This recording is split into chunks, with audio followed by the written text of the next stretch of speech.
All right, so you ready to get deep?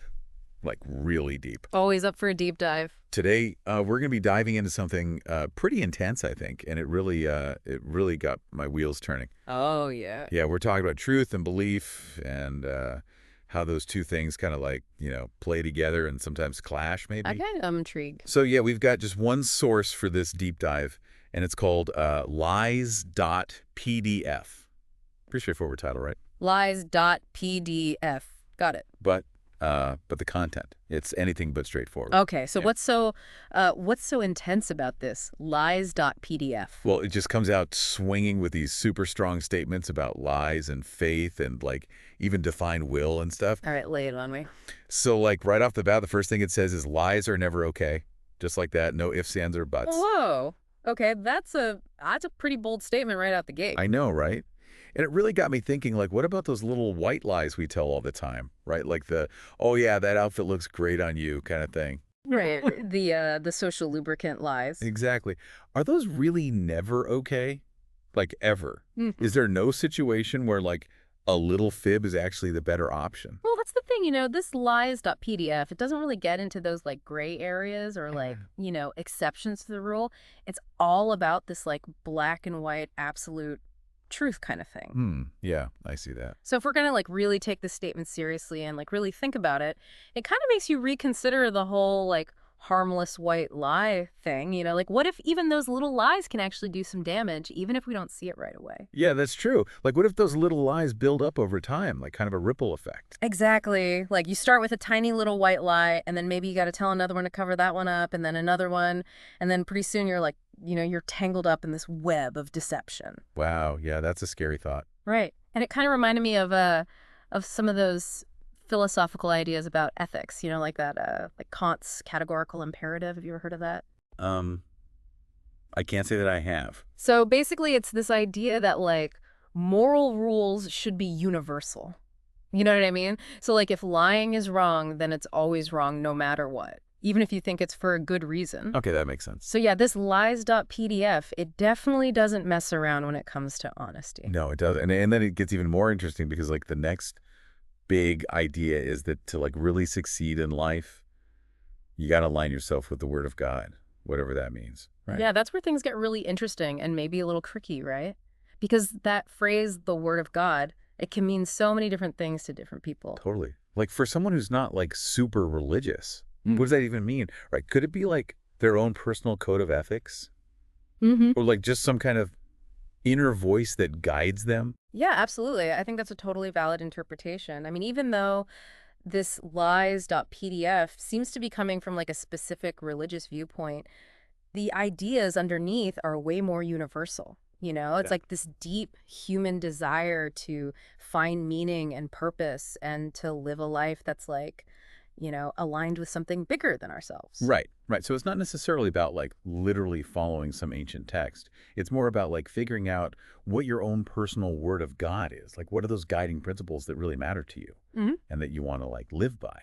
Exactly. And once you've got those principles, and the next step is to like actually put them into action, which brings us to this whole idea of prayer and submission to God's will, which is a big part of this lies.pdf. Yeah. And that's where I start to get a little like unsure, Like prayer, totally get it. It's this thing that people have been doing for like centuries in all sorts of different cultures and religions. Yeah, it's a way to connect with something beyond ourselves, right? Whether that's God or the universe or whatever you want to call it. Right. But submission, that's Yeah. where I get tripped up. Does that mean we just like give up our free will? Like we're just puppets on a string? That's a huge question, right? And it's one that this lies.pdf really grapples with. Like, it suggests that surrendering to a divine plan or like a higher purpose, that might actually be the path to true fulfillment. Huh. That's interesting. So it's not necessarily about like giving up control altogether. It's more about like trusting that there's something bigger at play. Yeah, like think about an artist who's like totally in the flow state. Yeah. They're not like forcing it. They're letting the inspiration come through them. They're submitting to the creative process. Oh, I see what you mean. So it's more like a collaboration than a surrender. Exactly. And that kind of leads into the next big idea from this lies.pdf, which is that all those challenges and temptations we face in life, they're actually like opportunities for growth. Oh, yeah, that whole what doesn't kill you makes you stronger thing. Exactly. This Lies.PDF, it's saying that those tough times, they're not meant to break us. They're meant to shape us, to Hmm. refine our character. Like a blacksmith forging a sword. Right. Perfect analogy. And it totally ties into all those like philosophical ideas about how facing adversity helps us grow as people. You know, like the classic hero's journey, it's always full of obstacles, but the hero always comes out stronger on the other side. Right. It's like those challenges force us to dig deep and discover strengths we didn't even know we had. And that brings us to the final big metaphor from this Lies.PDF. The idea of being vessels fit for the master's use. Ooh, okay, that one's a little cryptic. Hmm. What does it mean to be like a vessel? What's the master? And how do we make ourselves fit for use? So many questions. Right, so it's definitely a metaphor that's rooted in like religious language.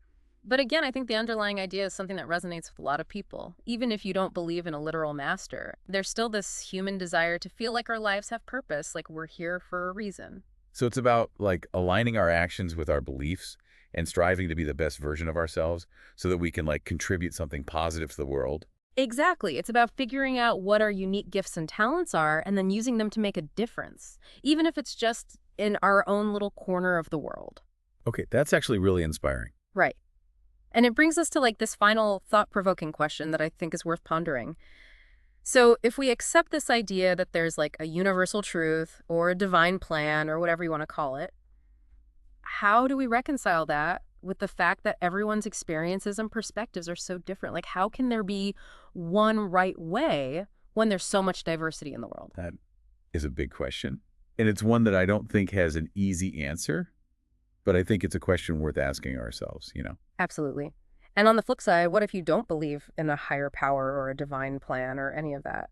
Can you still find meaning and purpose by like shaping yourself to be fit for purpose in your own chosen field, or by pursuing your passions, or by just trying to be a good person and contribute something positive to the world? Wow, so much to think about. This whole Lies.PDF, it's Yeah. really got the wheels turning. It definitely challenges us to examine our own beliefs and how they shape the choices we make every day. Couldn't have said it better myself.